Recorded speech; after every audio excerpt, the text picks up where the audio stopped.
Let's consider soccer matches that are played by people over the age of 40, and let's collect data on how long it takes for them to complete a soccer match. And we're going to measure this data in hours. So the length of time in hours it takes an over 40 group of people to play one soccer match. Let's assume that this is normally distributed and that the mean of this data set is 2 hours. So on average, it takes these people 2 hours to complete a soccer match, and there's some variation within our data. We have a standard deviation of a half an hour. Before we keep reading the question prompt, let's start to take some notes here. 1. Our random variable x represents the length of time needed to complete one soccer match. We also know that this variable, x, follows a normal distribution with a mean of 2 and a standard deviation of 1/2. We are told that samples of size 50 are drawn randomly from the population. So from this data set that records the amount of time it takes for a soccer match to finish, we randomly draw the times, the hours, that it's taking to finish a soccer match in groups of 50, and then we calculate the mean on that 50 data value set, and then we record the mean. Repeat that process. Take a new sample, 50 games, and how long it takes to complete them, calculate the mean, record that mean, and repeat. We're going to continue taking samples of size 50, calculating the mean, so that we can create a new random variable which represents the average time it takes to complete one soccer match from a random sample of 50 matches. So we have our original variable, capital X, that represents the length of time to complete a single soccer match, but we have measured many soccer matches. So we have a large data set here representing capital X. From capital X, we take various samples of 50 data values at a time, calculate the mean and record it. All of those means together create the new variable, capital X bar.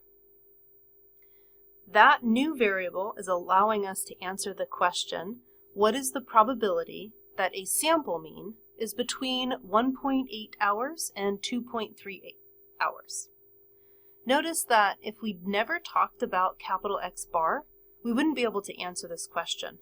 The question's not asking what's the probability that a single game is between 1.8 hours and 2.3 hours. It's asking what's the probability that the sample mean of 50 games is between this range. So we have to use the central limit theorem here because the only information we have is about the original random variable regarding a single soccer match. But our question is about 50 matches and the average that comes out of that sample. So we'll use the central limit theorem to determine the parameters for our new variable x bar. We know the central limit theorem tells us that it will have a normal distribution.